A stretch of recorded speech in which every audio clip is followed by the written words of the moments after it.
They don't have to. She's sitting right next to you, by the way. That's right. But Mr. President. I don't. Brother, he is so messy. He's so messy, dude. He's so messy.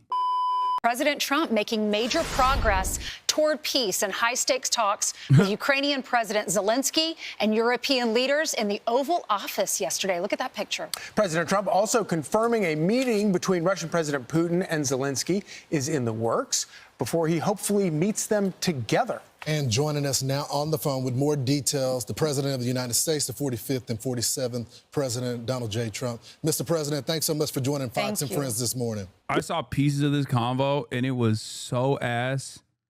Oh, my Lord. It is, I would say you're not ready for this. It's going to be worse than your expectations. Whatever you were expecting, this is going to look like, I promise you, it's going to be worse. Good okay, morning. get ready. That's quite a crew. That's quite a crew.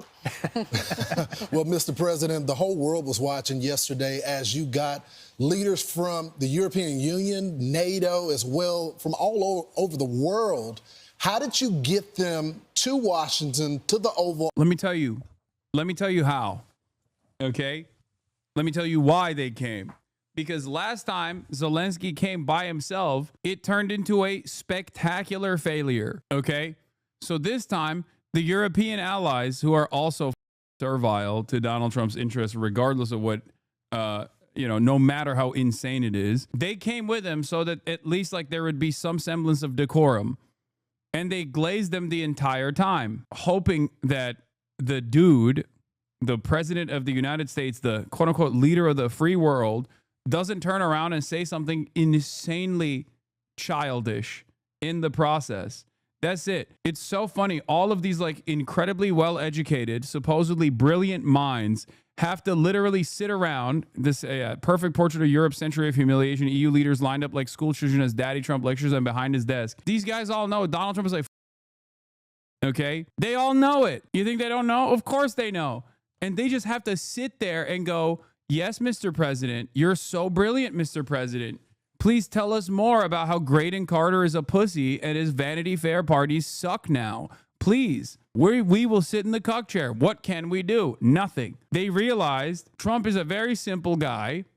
Vladimir Putin is nice to Trump and says, I respect you. And Trump believes it, and he will give him a favorable a deal.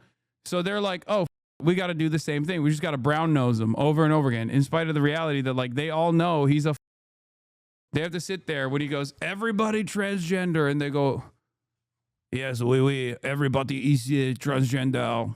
You are right, Mr. President. Office so fast.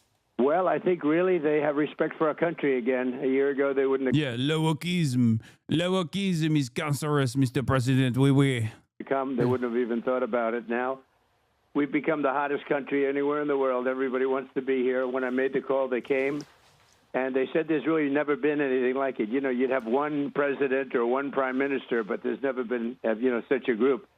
And these really represent the European nations. You know what this reminds me of? I don't know if you will get the analogy here, but I feel like I'm seeing something that a lot of people don't see here. It feels to me like when I watch like those hating women podcasts of like these alpha bros, when I see these guys like yelling at women and berating women professionally, I can see how unimaginably insecure they are. But clearly their audiences don't see that. They look at these guys and they go, wow, these guys are so macho. They're so macho. You see the way that they put women in their place. That's how it feels like to me here, where Donald Trump is basically making it seem as though America still has motion around the globe while simultaneously destroying what remains of America's soft power initiatives and these kinds of like petty aesthetic, like, oh yeah, we came over and we visited the president personally. He uses that as an opportunity to say, see, I'm so hot right now. America is still so hot because I'm in charge. America wasn't so hot. They were abusing us. They were on us. And it's just all of these people are literally just playing this role so that you don't the bag. That's it. I see it, but I do feel like a lot of people can't see that reality. You know what I mean? I feel like people are just looking at this and actually believing what Donald Trump is saying, that like this is a show of force. No, man, this is a show of weakness. It's not a show of force at all. These are countries that have lost their dignity a long time ago, have lost their sovereignty a long time ago. Of course, they're going to come and listen when an American president demands it. It's just that you have no motion with the adversaries any longer. We had a good 40-year run at this point of dominating the planet, and that time is coming to a close, okay? These people, and they're very good people, and they want to end the war, that horrible war with Ukraine and Russia. It's a horrible war. It was such a sense of unity, and we all enjoyed watching it because America is on top, and it was on your turf, on your terms. I know yesterday you talked about arranging a meeting to take place in 2 weeks between Putin and Zelensky. Is there an update there? They still pretend not to have motion over the Israel stuff too. Yeah, that's the other side of this story, which is that we do have maximum motion over Israel, and we don't do anything with it because, it's been a fantastic success. Israel's genocide is going on, and no one can stop it because we don't want it to stop. So great. Awesome. And do you plan to Big attend? W for America and No, Israel I overall. thought I'd do first let them meet. They haven't been exactly best friends. They haven't gotten along very well. And I called President Putin yesterday, and I do have a good relationship. But it's only matters if we get things done. Otherwise, I don't care about the relationship. I do have a good relationship with him, but I want to get things done. I've solved 7 wars. We ended 7 wars. I thought this would be one of the easier ones, and this has turned out to be the toughest one. India, Pakistan, these were big ones, and also all big ones, and some going for 31, 32 years, one for 35 years. The Congo, think of that, the Congo and Rwanda for 35 years. I got that one done.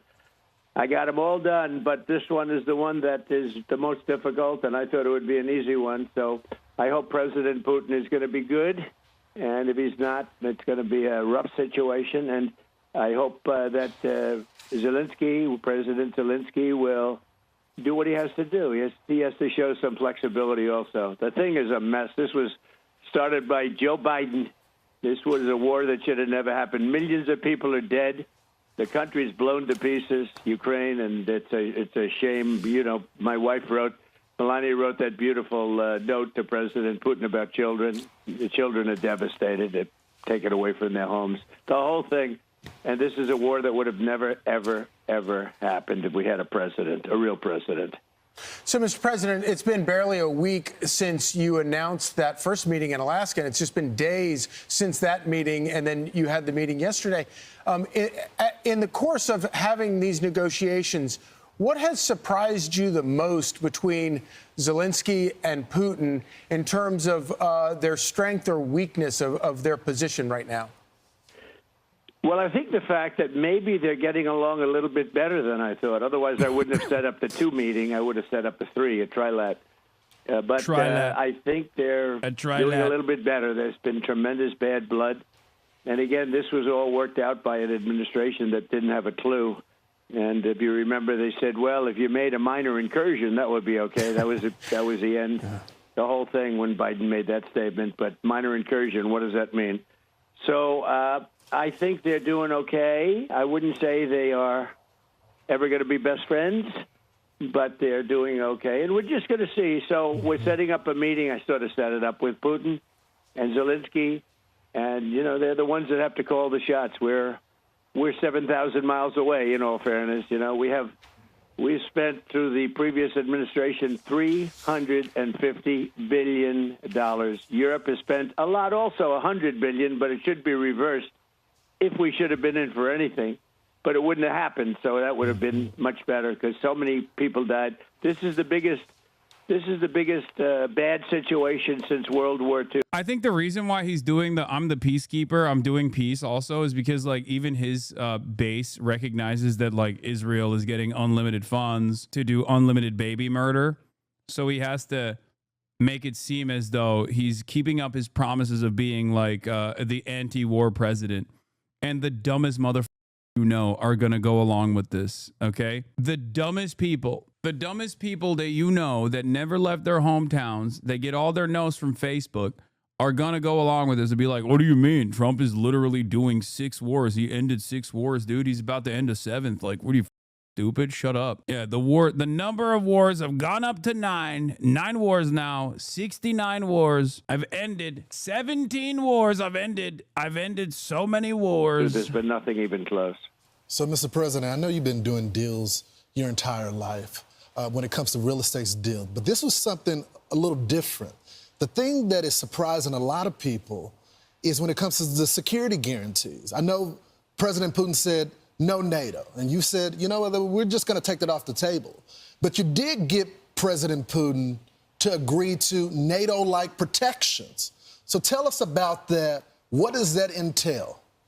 Well, the war really started over NATO and Crimea, and they wanted Crimea back. That was given, not a shot fired by President Obama in perhaps the worst real estate deal I've ever seen. There's been a couple of them. I would say the Gaza Strip was a pretty bad one, too, given by Israel so they'd have peace. So they gave away a big percentage of their oceanfront property in order to have peace. How did that work out? Not so good. And Crimea is the apple of Ukraine. I mean, it's so beautiful. And Obama gave it away. Nobody ever mentions that. If I ever did that, the fake news would be, they would be writing about me day and night for years.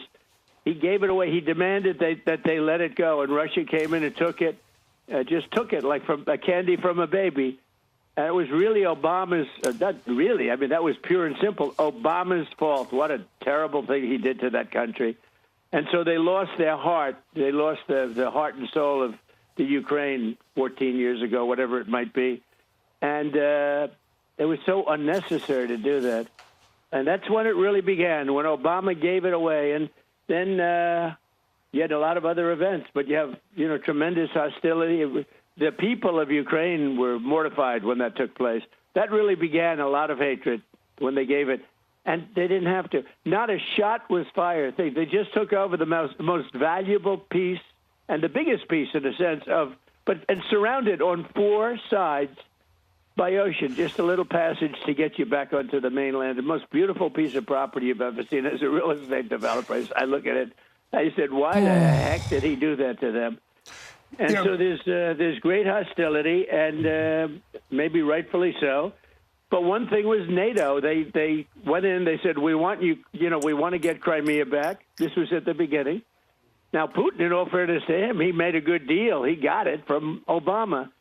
But they said, we want it back. And that was not exactly well received because it was like 12 years before. That's where Russia has its submarine base. And, that's been there long before Putin. They've been there for a long time, but long before Putin. And the other thing they said is, we want to be a member of NATO. Well, both of those things are impossible because, again, long before Putin, it was a no-no by Russia or the Soviet Union or anything you want to call it. Sort of a similar thing as it gets larger, but very similar. But it was always a no-no. You could not. Russia said, we don't want the so-called opponent or the enemy, let's use that term, we don't want them on our border. And they were right. They were okay. And yet they went in and they asked, with the United States, they said, put us into NATO, and everybody knew you just can't do that. They would never have agreed to it. This is before Putin. This is long before Putin. It was just a no-no. It was something that was never going to happen. So they asked for it, and they shouldn't have asked for it because it was, very insulting thing. Now, they could have asked for many other things, but the other thing they wanted to do is getting Crimea back, and, that was given. They had built, they were expanding everything and spending a lot of money, all because Barack Hussein Obama gave it away in one of the dumbest real estate deals I've ever seen. But Mr. President, you got the Article 5 protections, though. Here's what's interesting about this. If Barack Hussein Obama did a really horrible real estate deal by giving Crimea to Ukraine, okay, then what kind of horrible real estate deal are you doing by giving Eastern Ukraine to also giving Crimea to Putin? Then aren't you doing the same thing, but even worse? I'm giving Eastern Ukraine to Putin. I'm going to outdo Barack Obama. So much of this is literally just like, it's bad when they do it. It's good when I do it. When I do it, I'm doing it. When I do it, I'm doing it as an investment for peace. When they do it, they're doing it because they're cowards. Also, what does he think is going to happen in the aftermath of this? Like, there is going to be a legal recognition of Crimea as a part of Russian territory. That's what Trump is spelling out here. So he's basically signing it off.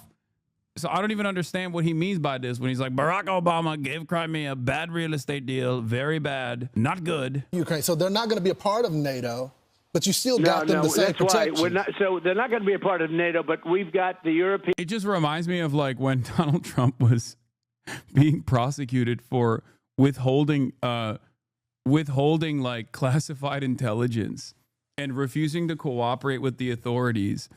And then there was a subsequent independent investigation that took place with Mike Pence and Joe Biden, who had also taken some documents, right? But they did cooperate with the authorities immediately. And he turned around and was like, Joe Biden should go to prison. He took away documents. He should go to prison. Me? I'm being persecuted. I should never be in prison. You should be in prison for saying I should go to prison. So much of Republican politics at this stage has basically gotten to, it's good when I do it, it's bad when they do it, and they should be punished for doing the same thing that I'm doing, if not the worse version of the same thing that I'm doing. I'm doing a much worse version of it, but they should be punished, and I'm actually good. I'm actually good for doing it. You should like that I'm doing it. Whether it be with Russia, whether it be with Israel, it's just everything. That's all it is. You do the same. Please point to what I do that is the same. Please. First of all, I am not the president. I am not the leader of the Democratic Party nor the Republican one. So I don't even know what you could possibly mean here. You do the same, lol. What? Yeah, did I take 20% of Ukraine? Did I do that? Am I Vladimir Putin? Am I doing it? You lead the Dems, dude. Stop pretending. Yeah. Huh, I wish. No, you're not Putler. Good for me, not for you. You still have not actually mentioned anything. You have not mentioned a version. You have not given me an example of what you mean by this. You gave away Crimea, the apple of Ukraine's eye. Nations, and they'll front load it, and they'll have some of them, France and Germany, a couple of them, UK. They want to have boots on the ground. Not in. I don't think it's going to be a problem, to be honest with you. I think Putin is tired of it. I think they're all tired of it. But you never know. We're going to find out about President Putin in the next couple of weeks. That I can tell you, and we're going to see where it all goes. It's possible that he doesn't want to make a deal. I always said. You interviewed me, Lawrence, and I think Charlie also. Lawrence, I hate to tell you, Charlie was about the first. What is this? Why is everyone so upset that he gives all this historical context? He's doing the same thing that Hassan does, just to a larger audience.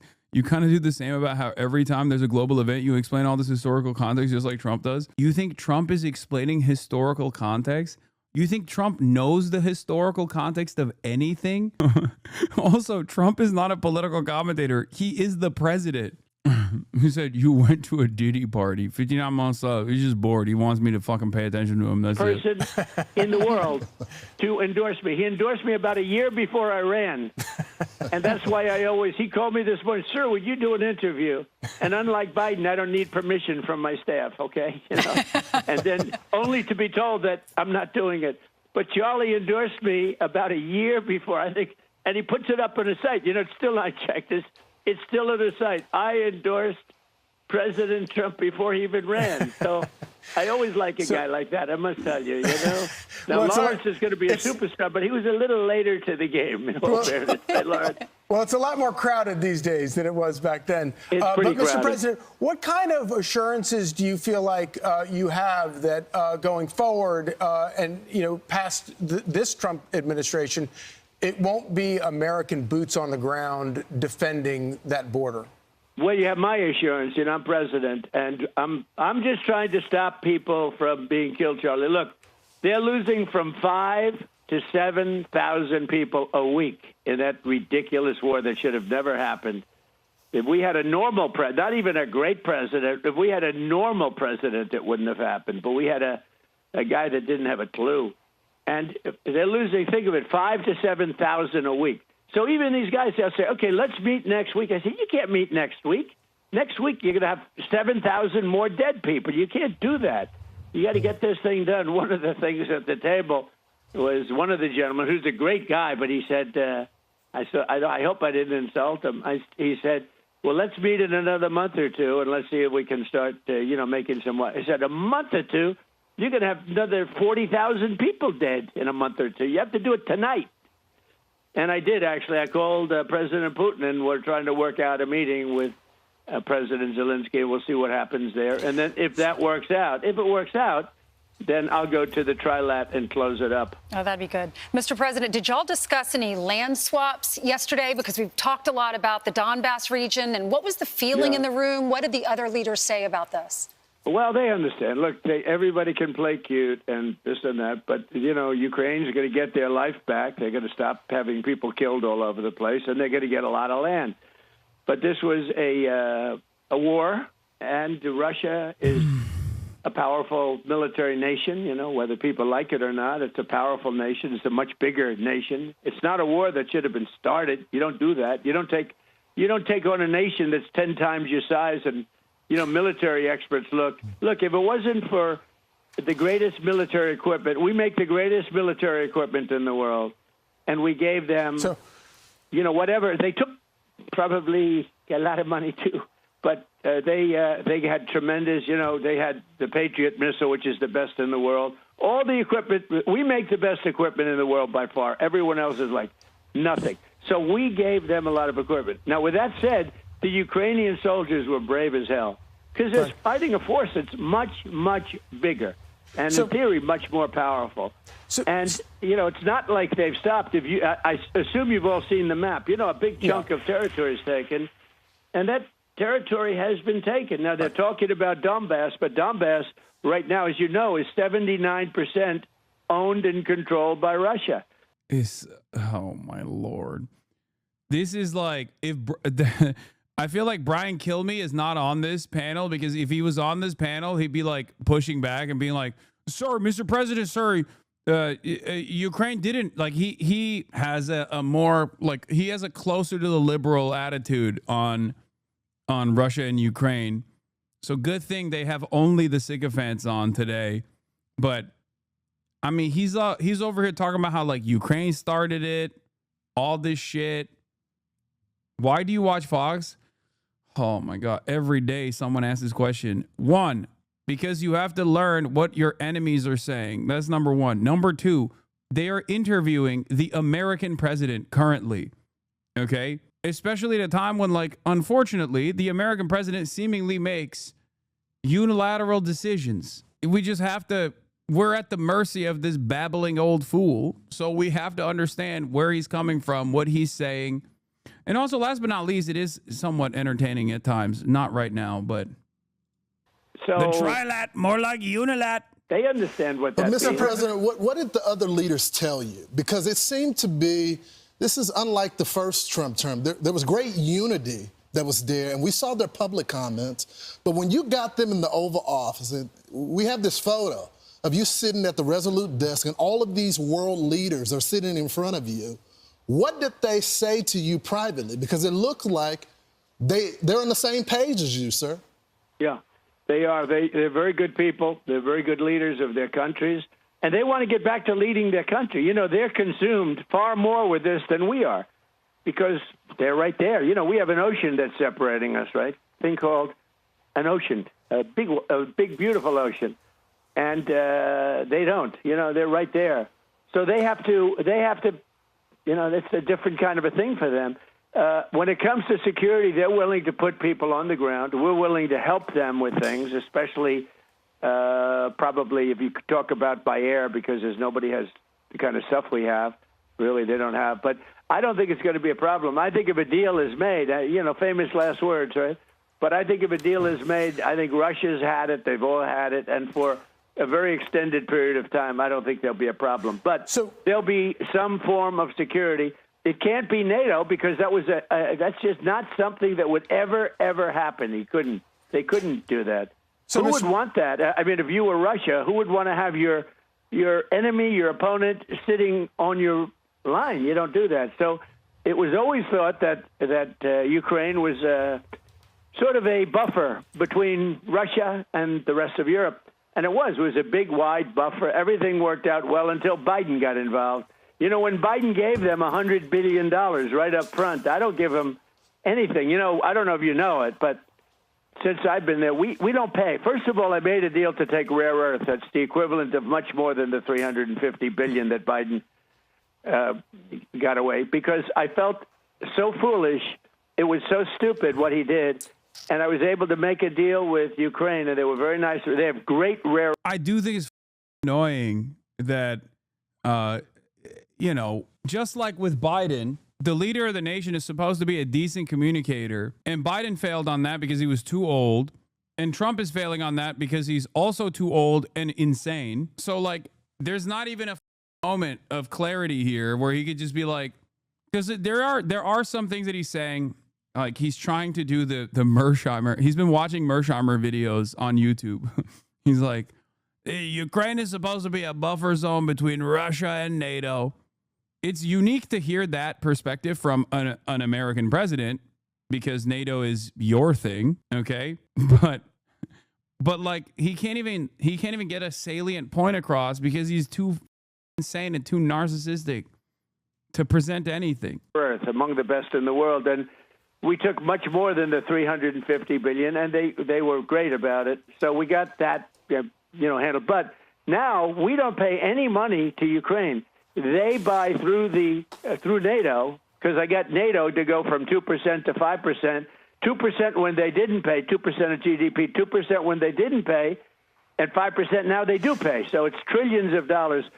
So what we do is we make the equipment, the military equipment, and sell it at a full price. We sell it to the NATO.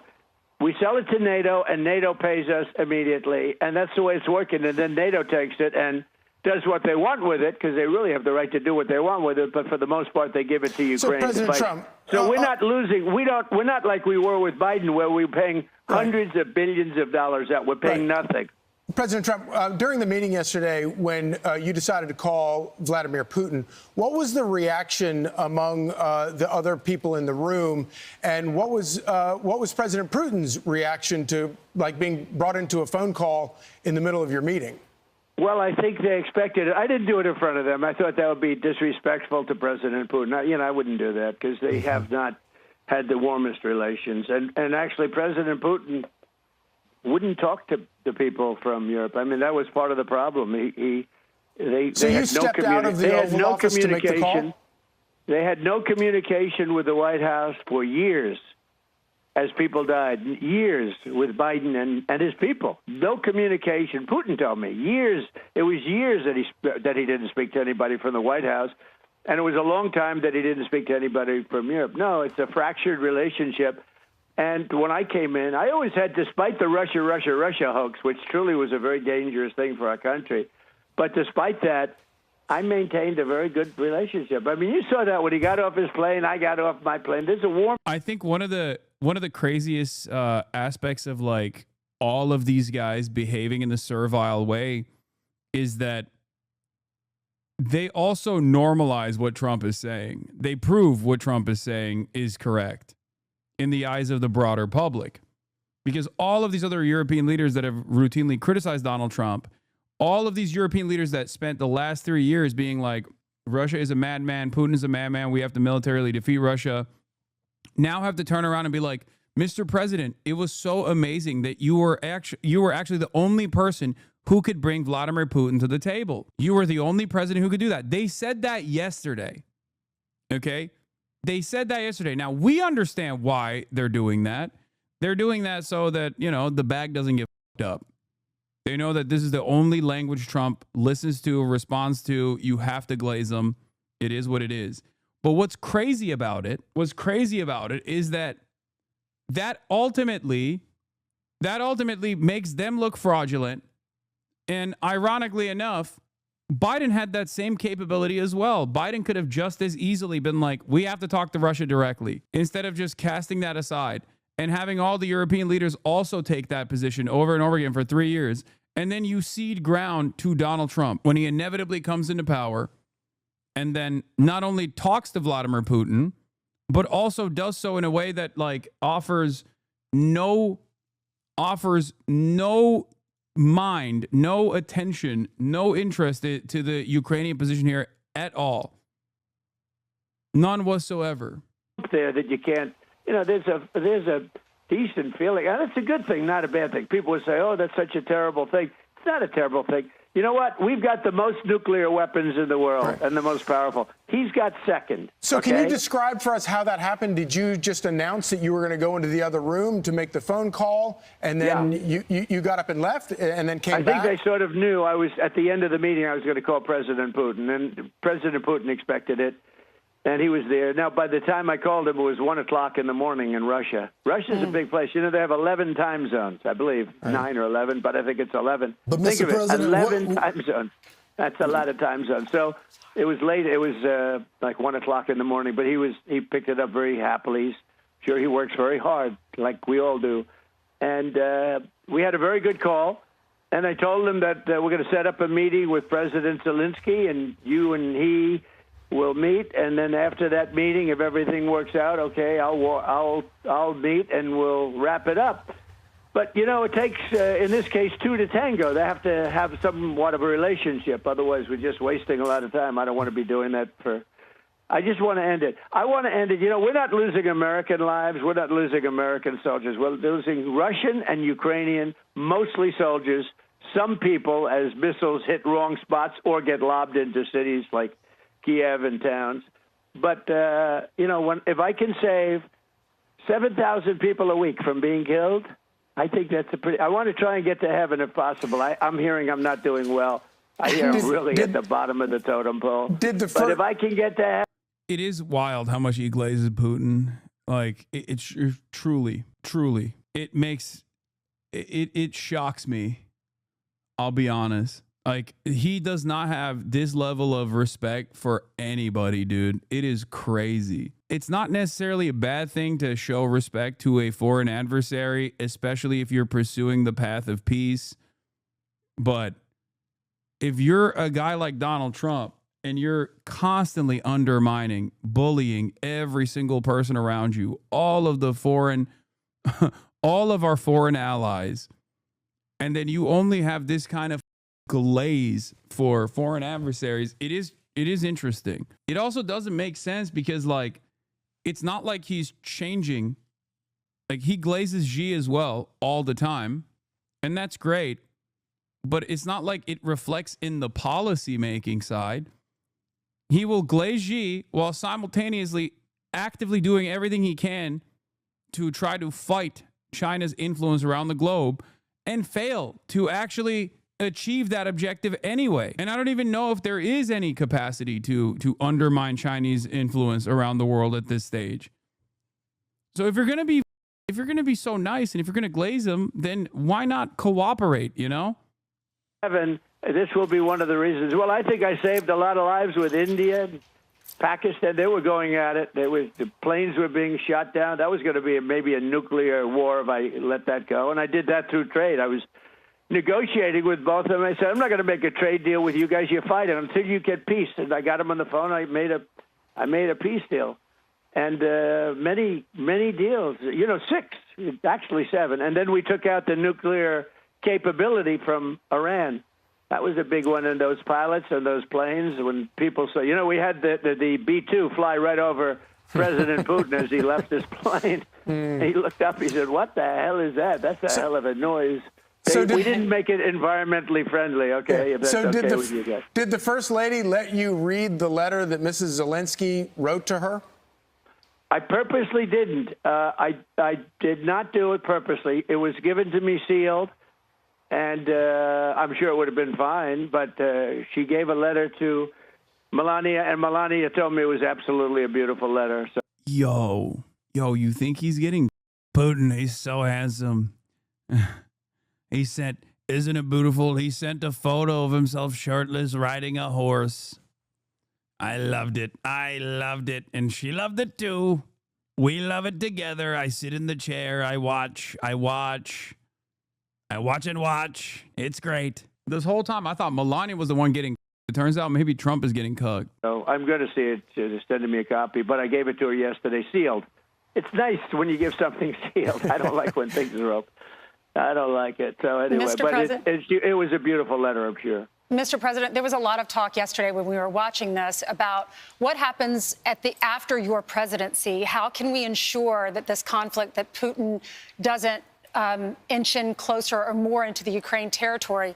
Is there anything that we can do? Can our congressmen and women pass any laws that would involve Article 5? How would that be handled? All you can do is make sure you get a good president, not one of these wackos like in California that runs the worst state anybody's seen, or that guy in Illinois who his family threw him out of the business because he was no good. Now he's running Illinois and he wants to run for president. He's got zero chance. Maybe Newsom has a little bit of a chance. I don't know, but it's hard to believe because his record's bad. But all you can do is hope you don't get that as president. We have a great bench, as you know that. We have great talent. And J.D. and Marco and Scott Bessen's been great, and Howard. They're all, I mean, we have such superstars. Remember this, take a look at the border. The border was a disaster. Millions of people were pouring through, open border. Within 2 months, it was perfect. And within now, every week, every month, they say zero people are coming in illegally. We were taking people from prisons all over the world, gang members, insane asylum, mental patients from the worst insane asylums in the world that dropped into our place. So now we have a very secure border, beautiful border. I built hundreds of miles of wall. Without that, we couldn't have a secure border. Mr. President, it's clear that you have operational control of the border. I mean, when the numbers hit zero, that is clear for the whole world to see. I'm curious. 3 months in a row. Right, without new laws even having to be passed. But, Mr. President... now I'm doing something that I'm having such fun with because I'm helping people. I've made Washington, D.C. Just an incredible place in literally 4 days. I have friends that say they're going out to dinner. Did you see what's happening with the restaurants? They're bursting. Yes, they were all closing and going bankrupt. I mean, it would be... it would be great. There's a guy named Sean Hannity. He might take a very lovely young lady that he knows very well to dinner in Washington, and they don't have to. And she's sitting right next to you, by the way. That's right. But Mr. President, I don't want to get him in trouble, so I better explain exactly. We don't want any secrets here. 4 days. I have friends that say in Washington, D.C. Just an incredible place in literally 4 days. I have friends that say they're going out to dinner. Did you see what's happening with the restaurants? They're bursting. They were all closing and going bankrupt. I mean, it would be. It would be great. There's a guy named Sean Hannity. He might take a very lovely young lady that he knows very well to dinner in Washington, and they don't have to. And she's sitting right next to you, by the way. That's right. But Mr. President, I don't.